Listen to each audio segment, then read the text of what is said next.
I'm David. Hi, I'm Johnny, and this is Table Talk.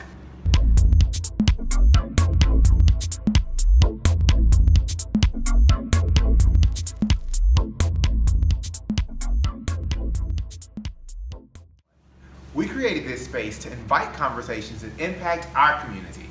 We wanted to influence you, yes, you, in a way where whether you're positive or negative, anyone can relate. So come along on this journey with us and let's think, Grow and learn together. As a person who is HIV positive in a relationship, there are 3 things that I would want the other person to know before they date a person like me who does have HIV. First thing I would want them to know is gauge the comfort level. If I share my status with my family and friends and I let you know that, it probably wasn't a comfortable thing for me to do, which means it was even more or even less comfortable for me to share that side of my life with you. So if I do share that side of my life with you, know that there's still something that I may be holding in.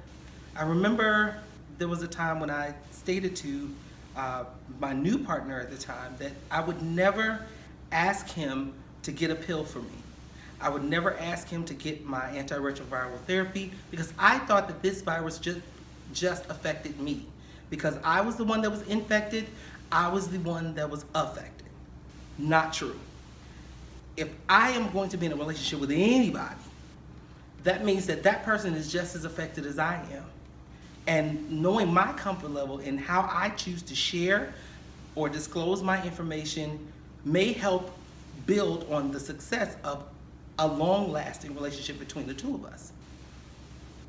The second thing I would want for someone else to know is to ask what you want to know. I can't assume that everything is okay with them just because they're with me. I can't assume that they know everything that there is to know about HIV, about antiretroviral therapy, or even what any of those acronyms mean. So I have to be in a place where I can provide as much education as I possibly can to the other person, not just about HIV, but about who I am with HIV. Number 3,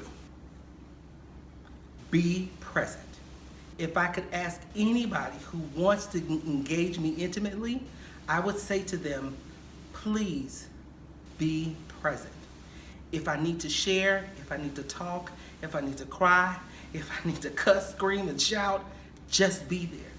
There's nothing like just knowing that you have the support of the person that you're in a relationship with through the good, bad, and the ugly.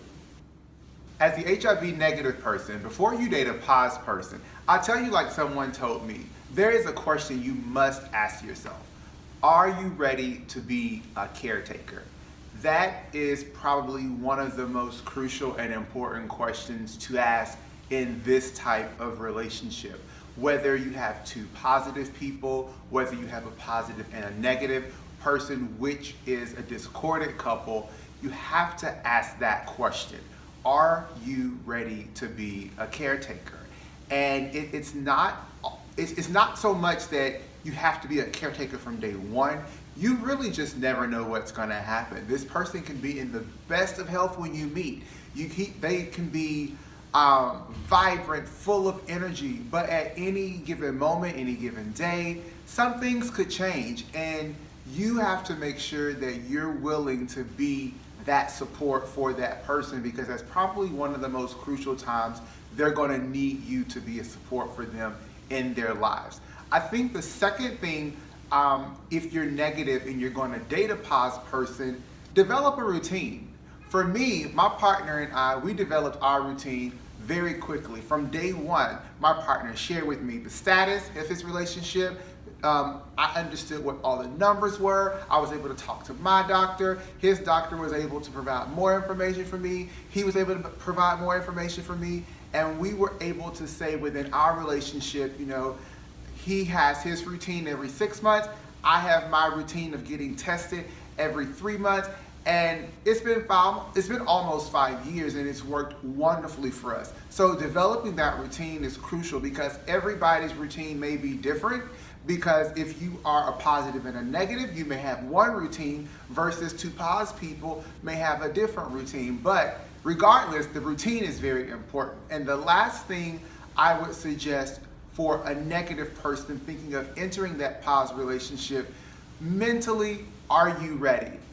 And that may sound a lot like the first question about the caretaker, but no, mentally, like, are you mature enough to be in this relationship? Because let's be honest, it's 2017, and some people may say, oh, everybody's going to have their moment, everybody may cheat.